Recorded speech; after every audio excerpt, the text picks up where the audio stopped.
what I'm trying to do is shine a light on a community in Nepal, and that community is Mustang. And what we're trying to achieve here is raise enough funds to build the youth of Mustang a new children's home. So what was it that inspired you to do this? I think probably spending some time in Nepal. A couple of years ago I spent a couple of months or 2 months at this particular children's home, and while I was there I got to learn about where these children were from, which was the area of Mustang, and then learn how incredibly poor and isolated this region was. And then from there, I guess coming back to Australia, I just wanted to do something to help. So then founded Kids of Mustang. Can you put into words what you saw there? I mean, it obviously moved you. What was it that moved you? It's hard to put into words, actually. I guess more so probably the children and the people, their culture inspired me. They live, the values that they live by was very inspiring to sort of be around. Most people are there very poor conditions, very hard life. So that's why they can do effort their children's life education. So that's why I founded the children home in Pokhara.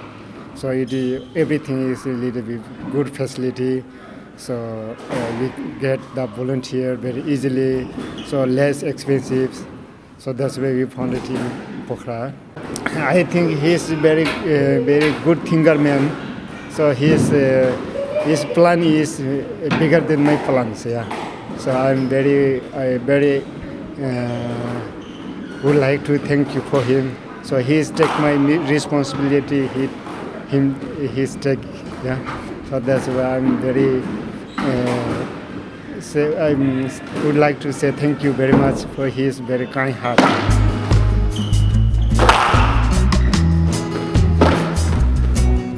Where these children had come from was an area that was really, really poor. So a lot of the homes wouldn't have power, mud floors, very simple, basic, cooking facilities. So they live very much so in huts, mud ball huts. So very, very basic. And so how desperately do they need another children's home? I think it's something that's urgently needed for the children that are still living in the Mustang area and really poor families, because they're living in not only in poverty but also they don't have access to education, and that's what this children's home will do. It'll give them shelter, 3 good square meals a day, plus have access to modern education. So it's absolutely essential for these children to have now. The plan is, and it's going so good so far, the plan is to play 35 hours non-stop, and if we do this, it'll break the current Guinness World Record of the longest squash match, which currently sits at 33 hours and 8 minutes. So if we can reach our target, we'll break that. I've got a really good friend, Adam. His name's Adam Fisher, and he's actually flying over from New Zealand. We originally grew up together, and he's been training for this for the past almost 12 months, same as me. So he's coming over, and I'll be playing for the entire 35 hours with him.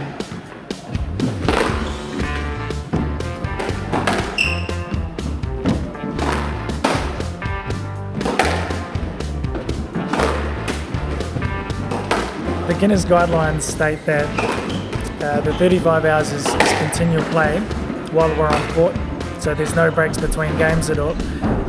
But every hour of play we accrue 5 minutes, so we can use that on the hour, or we can build up a reserve of time to use later on.